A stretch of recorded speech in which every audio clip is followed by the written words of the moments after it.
I want to take a moment to acknowledge the seriousness of the matter we are gathered to discuss. The synthetic DNA contamination found in Pfizer and Moderna COVID-19 vaccines. 2 weeks ago at our ordinary council meeting, this motion was shut down because it was not important, but more so because I brought it to the council too late. But I and millions of other Australians do not agree that this motion is not important. The contamination is not a minor issue. The report by Dr. David Speaker, presented in Exhibit 1 of tonight's motion, evidences levels of synthetic DNA contamination by up to 145 times higher than Australia's Therapeutic Goods Administration, the TGA, up to 145 times higher than the TGA's own safety limits. For those unfamiliar, the TGA limits are there for a reason, because synthetic DNA has been shown to integrate into human cells, leading to potential long-term health risks like cancer, genomic instability, vascular thromboses and blood clotting, as well as immune system disruptions. Dr. Speaker's findings are alarming, but they are also far from isolated. Independent studies now in Canada, Germany, and the US have all confirmed similar levels of contamination. International experts, including some of the world's leading oncologists, geneticists, virologists, immunologists, microbiologists, and biochemists, have joined forces to warn governments around the world, including our own government, about the dangers these contaminants pose. This is why the Honourable Russell Broadbent MP, the federal member for Monash, has written multiple letters to the Prime Minister, urging an immediate investigation and suspension of these vaccines. Yet the response from our government has been nothing but silence. Not a word from the Prime Minister, not a word from the Minister of Health, despite receiving clear scientific evidence that millions of Australians could be at risk, including those folks right here in Port Headland who are forced to take these experimental shots and continue to take these dangerous shots. Yet the government has chosen to remain silent. We now have evidence that has been undoubtedly forwarded and shared with the Attorney General, Mark Dreyfus, and with the Secretary of Health, Blair Comrie, that the contamination is significant. It's widespread and it's downright disturbing. Yet none of these high-ranking officials have stepped forward to address this publicly. None has even attempted to explain why this contamination was allowed to go on for so long unnoticed. But let's talk about what this means for us, the residents of Port Headland. Exhibit 3, the science summary attached to Mr. Broadbent's second letter, presents a stark reality. In every vial of Australian-sourced mRNA vaccine, every single shot tested by Dr. Speaker, the levels of synthetic DNA contamination were so high that one shot could contain as many as 24 trillion synthetic DNA fragments. Trillion with a T. Think about that. Each one of us has around 37 trillion cells in our body, and one shot could be putting 24 trillion foreign DNA fragments into our bloodstream, with potentially billions of those fragments being the simian virus 40, SV40. SV40 is a genetic material that has been known for years to cause cancer. The science summary makes it clear. Only 3 to 10 of these SV40 fragments are needed to trigger what is called insertional mutagenesis, which is a scientific term for cancer-causing genetic changes. When I say 3, I mean 3. Not 300, not 3,000, not even 3 million. If just 3 to 10 fragments are needed to begin the cancer mutation process, what happens when someone receives billions of these SV40 fragments in a single shot? What happens when these contaminant shots are administered multiple times, as they have been, to millions of Australians, including Australian children? There's been some statements made about the responsibility of local government and why we would be, looking at something like this. We actually do have a health department, and our health department goes out and makes sure that the businesses that are supplying, stuff that we eat or, stuff that we provide, to the public, that health department goes out and makes sure that those businesses aren't poisoning the population. So, we do have a responsibility when it comes to health. And we have a full department out there that actually does that work. So I don't see the difference between that and something like this.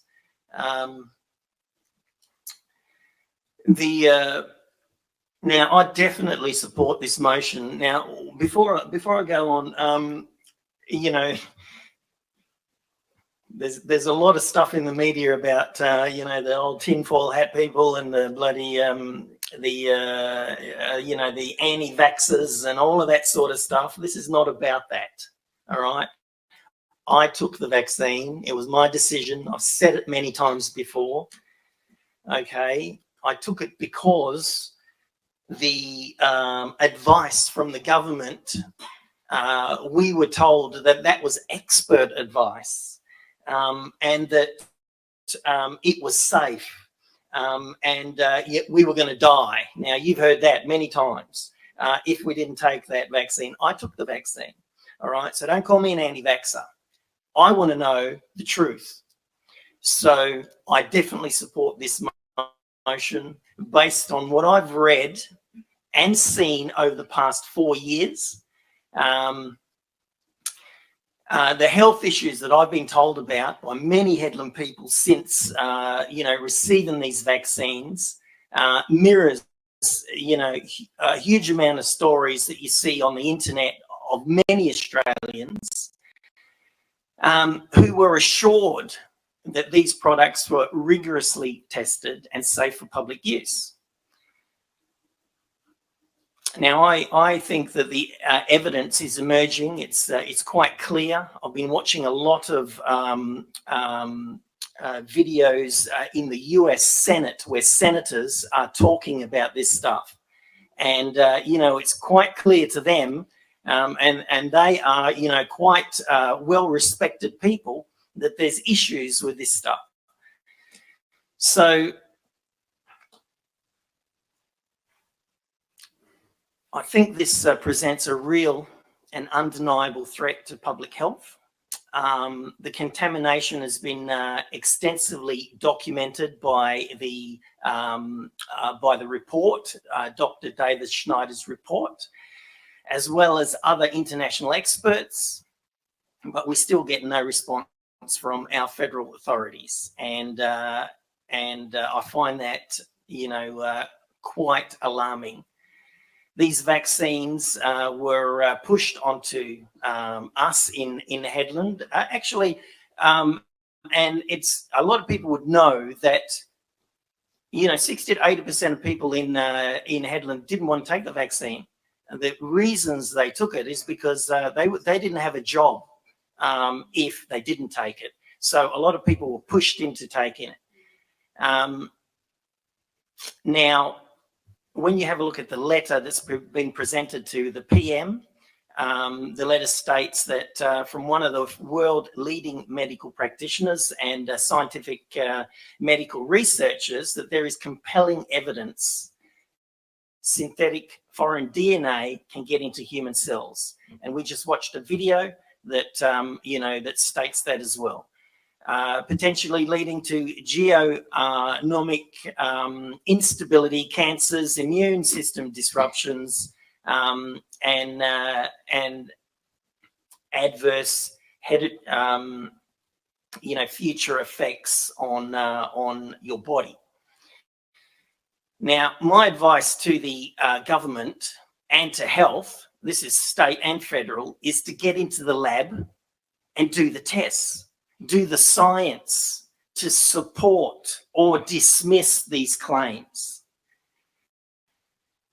And like the letter states, let the research have free and open scientific discourse to help uncover the true facts. Now, how can anyone disagree with that? That is what we're trying to achieve here by sending these letters. Now, look, I don't know what's going happen when most people in government openly supported the vax rollout without understanding the science and demonised anyone that objected to the Australia-wide vaccine rollout. So, you know, we're going to have problems getting answers. But I think, you know, with a council putting this forward and then giving the information to other councils and then getting support across WA and then Australia, I think that the time will come when they can't block this information anymore. And that's what we're really trying to achieve here. We're not applying money to it. We're not doing anything other than asking for answers to the evidence or the research of these highly acclaimed scientists.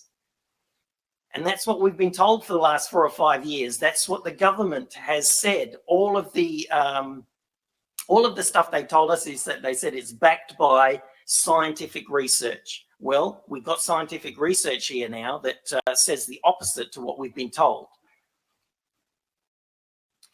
So, you know, I don't think we can wait because this stuff has been rolled out continuously. I took 3 of the jabs. There's no way I'm taking any more. There's no way I'm advising anybody else to take any until we get some answers to the research that's been provided to us.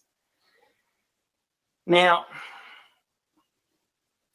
in closing, council members, if you oppose the motion, you know, we've been given all the documents. I've read them a couple of times. You know, it's pretty heavy stuff. But, you know, I do have a little bit of an understanding on it. I'm no gene doctor or whatever, but, you know, it's clear to me, and I'm a mechanic, right, that there's holes in the, you know, the responses from government agencies here. And I want answers to clear this up, whether it be for or against. And it's got to be, we've got to ensure that people aren't threatened, you know, taking part in these answers. Because I know a lot of doctors that will not even talk about this stuff because they are frightened.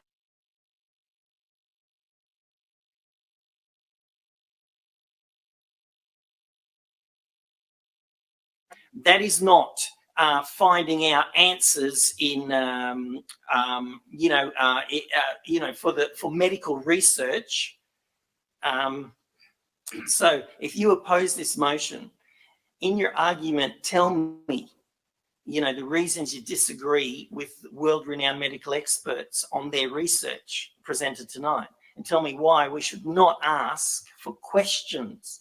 We should not ask the questions, and we should not get the answers from their expert medical people. I think this is a historic motion that's going to have far-reaching implications for health and safety of every Australian. So I urge you as council members to support the motion. We've clearly got a lot of people in the gallery that are, that are concerned about this stuff and that, want answers as well. And that's our job as their representatives to try and get them the answers. So we need to make sure that those voices that have concerns are heard as well. And we need to demand answers. And we must also demand accountability. And we must ensure that the people of Port Hedland and all Australians are informed, supported and protected.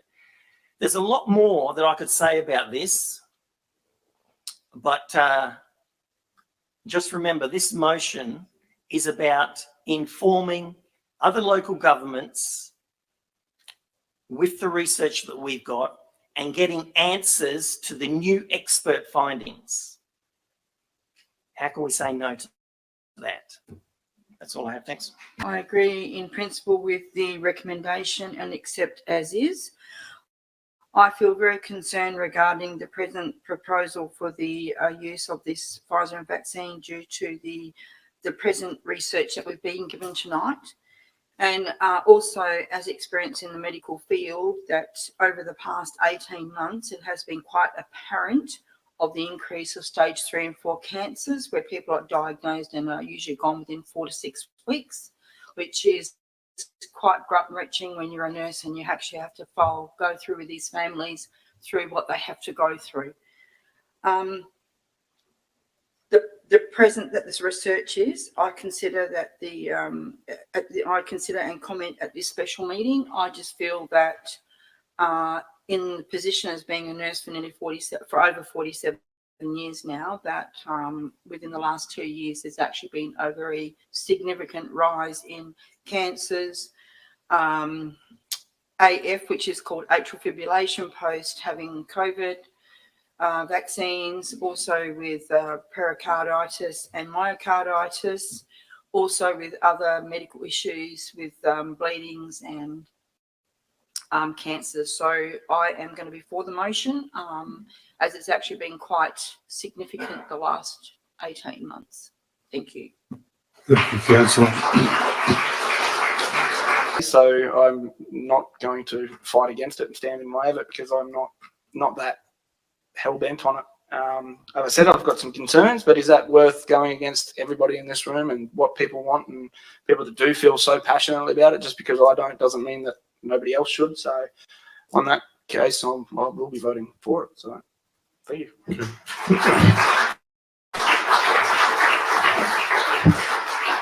Thank you, Councillor. It was against. It was for.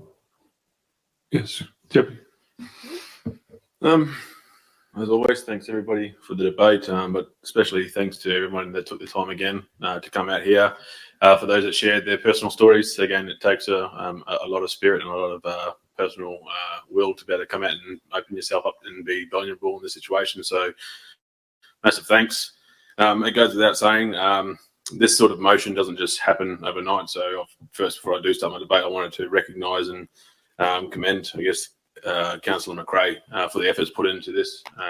We've seen a few special council meetings over the time come through, but nothing as detailed nor nothing as, I guess, thought through as this motion. So a lot of time and effort has been taken into this. So I think it's just out of respect, I want to say congratulations to yourself for getting this to this level as it is. It's a massive bit of work, and your passion for this subject and for the subject matter itself is very evident and clear in your debate.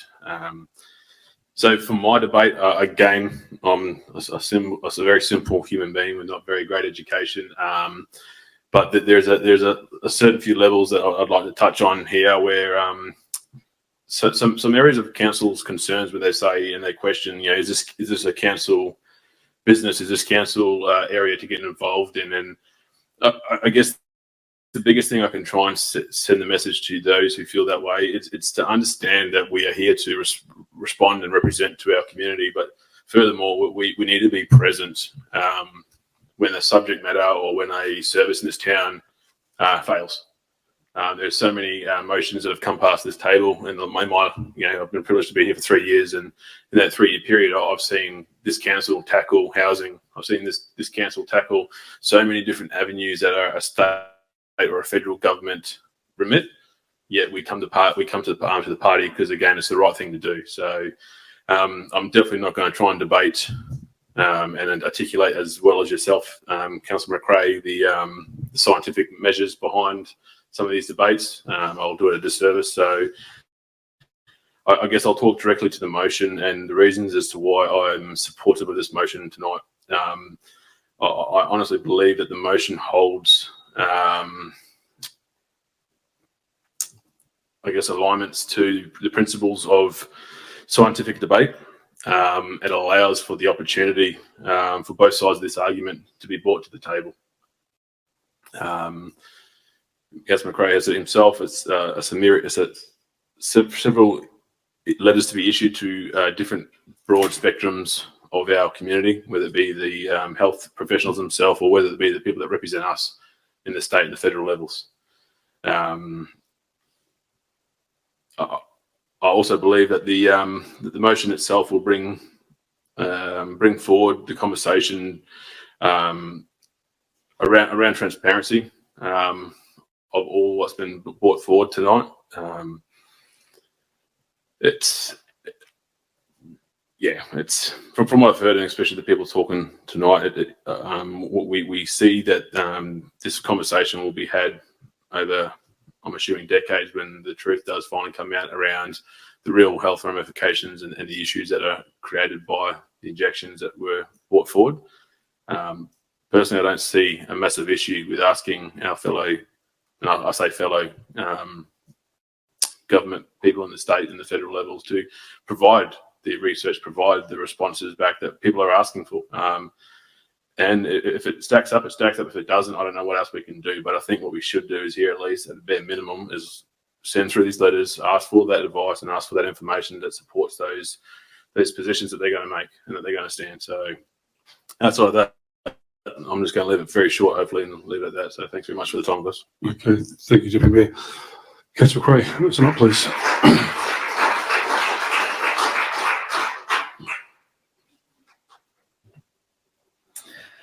Thank you, Mayor Carter. Just want to thank again everyone who's come out tonight, and especially those who told a personal story or two. I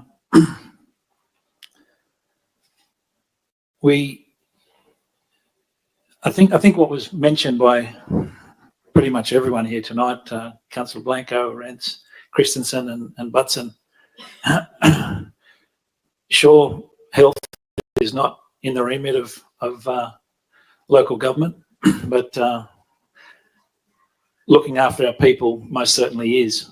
And you know, we sat here in I sat on your side of the bench in 2022 when we brought this to the town, and the town, whether right or wrong, it went against us, and it was really heartbreaking to see. But fingers crossed we vote the right way tonight. We're certainly not doing anything other than asking questions. And if asking questions is something that Councillor Rebello beside me is too scared to do, then that's her whim. But I would like to think that most of the people here are not scared to ask questions, be it of our bosses or of our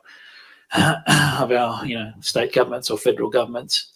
We are we're all people, no matter, we're all just making our way through. And I just think that there's going to be, I'd like to think that this motion tonight will be the ripple that creates a bigger wave across the country and perhaps across the world. So there are a lot of people watching this, I know, all over the world. In pretty much every continent is covered, and it's been an honour to talk with you guys about it, and it's an honour to represent you guys on such an issue. But I just hope that everyone votes the right way, and I think most of the people here know what the right way is. So thank you. Okay, thank you, Councillor McRae. Okay, we'll now put it to the vote. All those in favour? 5.